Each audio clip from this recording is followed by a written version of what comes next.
Assalamualaikum. So today we would learn about the integration of rational function method 4. So look at this comics cartoon. If we have the integral equation x squared multiplied with x1 minus x0 plus x squared multiplied with x2 minus x1 plus dot dot dot plus x squared and xn minus xn minus 1, what do we get? Confused? The student would answers the question confused. So integration of rational function, we have three types of it. So rational is divide the function px divided by qx. So in this section, we will investigate about the improper rational function whose denominator cannot be factorized, rational function whose denominator can be factorized. Right?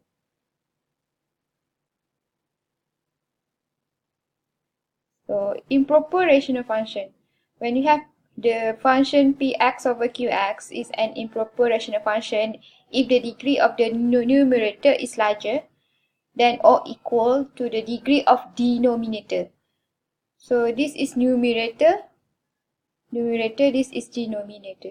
So if the integrand is an improper rational function, then long division or algebraic manipulation needs to be performed to change the integrand to a proper rational function. Alright, so look at the example from YouTube. So you can see the YouTube also for the improper integral. Try to evaluate the following integral. Assuming you've had a go at it, so let's work through this together. If at any point you get inspired, always feel free to pause the video and continue on with it on your own. So the first thing that might have jumped out at you, we have a rational expression. The degree in the numerator is the same as the degree in the denominator, so maybe a little bit of algebraic long division is called for. So let's do that. Let's take x squared minus 1. Let's take x squared minus 1 and divide it into x squared in a different color. Divided into x squared plus x minus 5. So x squared plus x minus 5. And so let's look at the highest degree terms. How many times does x squared go into x squared? Well, it goes one time. Right, this color goes one time. 1 times x squared minus 1 is just going to be x squared minus 1. And I subtract this green expression from this mauve expression, or I could just add the negative of it. So let me just take the negative of it. So it's going to be negative x squared plus 1. And we're going to get the x squared minus x squared is 0, so those cancel out. And we're going to be left with x. And then negative 5 plus 1 is negative 4. So we have x minus 4 left over. So we can rewrite the expression that we're trying to find the antiderivative of. We can rewrite it as 1 plus x minus 4, 1 plus x minus 4 over x squared minus 1 over x squared, purple colors, over x squared minus 1. So we did one thing. Now we have a lower degree in the numerator than we have in the denominator. And obviously this is fairly straightforward to take the antiderivative of. But what do we do now? It's not clear.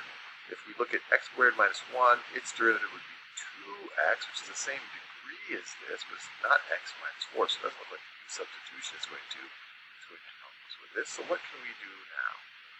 And now we can take out another tool in our algebraic toolkit. We can essentially do, or we will do, partial fraction expansion, which is essentially writing this as the sum of two rational expressions that have a lower degree in the denominator. So what do I mean by that?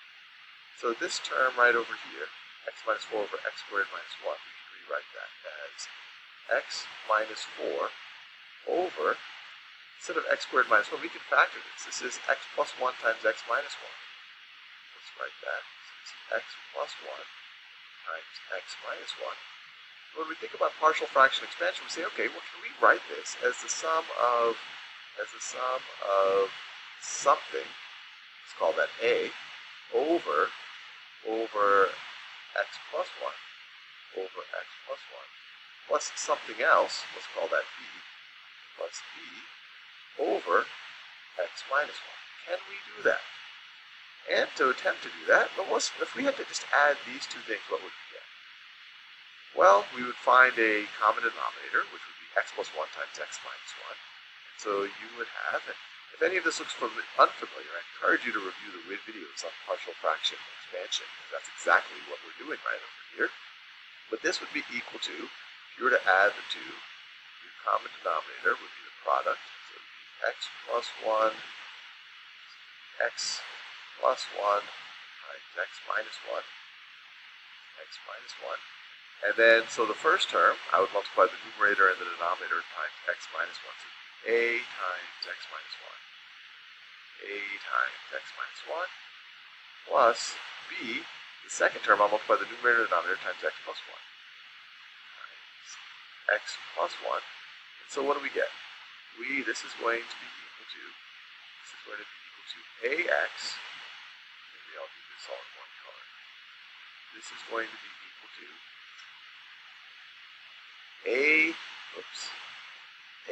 ax minus a plus bx plus b plus bx plus b, and then all of that over this stuff that we're writing over and over again. Just copy this.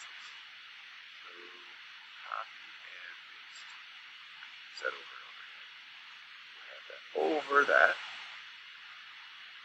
Let's see, so now we can group the x terms, and so we can rewrite this as, if we take ax plus bx, that's going to be a plus b times x, and then we have a negative a and a b, so plus b minus a, and I'll just put parentheses around that just so I group these constant terms, and then all of that's going to be divided by, that x plus 1 times x minus 1. And so now this is the crux of partial fraction expansion. We say, okay, we kind of went through this whole exercise on the thesis that we could do this, that there is some a and b for which this is true, and so if there is some a and b for which this is true, then a plus b must be the coefficient on the x term right over here.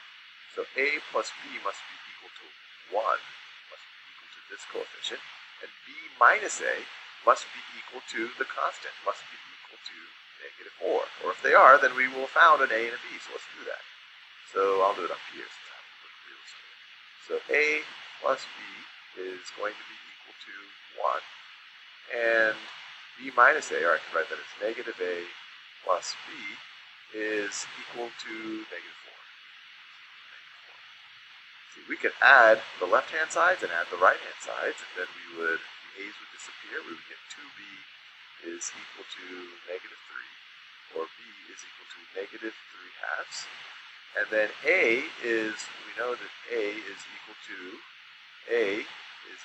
1 minus b, which would be equal to 1 plus 3 halves, since b is negative 3 halves, which is equal to 5 halves. A is equal to 5 halves, b is equal to negative 3 halves. And just like that, we can rewrite this whole integral in a way that is a little bit easier to take the antiderivative, or this whole expression, so it's easier to integrate. So it's going to be the integral of 1 plus a over x plus 1. A is 5 halves. So I could just write that as, write it this way, 5 halves times 1 over x plus 1, and I wrote it that way because it's very straightforward to the antiderivative of this. And then plus b over x minus 1, which is going to be negative 3 halves. So I'll try this, minus 3 halves times 1 over x minus 1. Now it's this right over here. Notice all I did is I took this expression right over here, and I did a little bit of partial fraction expansion into these two expressions or terms right there. And now it's fairly straightforward to integrate this. Antiderivative of 1 is just going to be x. Antiderivative of 5 halves, 1 over x plus 1 is going to be plus 5 halves. The natural log of the absolute value x plus 1. We're able to do that because the derivative of x plus 1 is just 1, so the derivative is there so that we can take the antiderivative with respect to x plus 1. You could also do substitution like we've done in previous examples. U is equal to x plus 1. And over here, this is going to be minus 3 halves times the natural log of the absolute value of x minus 1. Let's say in exact logic how we would do the antiderivative there. And of course, we cannot forget our constant. And there we have it. We were able to integrate. We were able to evaluate this expression. Okay, so this is the example. So you can see here, this is long division. You already learned the word long division, isn't it? Try to evaluate the function. So we look at here. So this is the example. When we have x cubed plus x over x minus 1. So you can use long division. You divide and then you get x squared plus x plus 2 plus 2 over x minus 1. So then you can solve it. So to be x cubed over 3 plus x squared over 2 plus 2x plus 2 ln x minus 1 plus c. Okay? This is the next example. When you have x plus 1 over x minus 1, the same degree for numerator and denominator. So you can use the algebraic manipulation. You can see here. So when you have x plus 1, 1 is equal to 2 minus 1. So divide by x minus 1. So x minus 1 plus 2 over x minus 1. So x minus 1 over x minus 1 will be equal to 1. So plus 2 over x minus 1 here. Then you can integrate both sides. So equals to 1 to be x, 2 over ln. So 2 over x minus 1 to be 2 ln x minus 1 plus c. Alright. So next, a rational function whose denominator cannot be factorized. Completing the square is a technique that is suitable to evaluate an integral involving quadratic expression ax squared plus bx plus c, where a not equal to 0, b not equal to 0. For rational function px over qx, completing the squares is used if qx cannot be factorized. Okay. So look at the example. When you have 1 over x squared minus 2x plus 5, 1 over. So you need to use the completing the square. Completing the square formula is x minus b over 2 square minus b over 2 square plus c. So this is coefficient a is equals to 1, coefficient b equals to negative 2, coefficient c is equals to 5. So here 5. So you use the formula, you will get x minus 1 power of 2 plus 4. Solve the integrals. So you can find here x minus 1. So you need to let u is equals to x minus 1 differentiate to be dx. So 1 over u squared plus 4. So u squared plus 4 is tangent inverse. So you get 1 over 2 tangent inverse u over 2 plus c. So a is equals to 2 square. So you get 1 over a, u over a. Okay.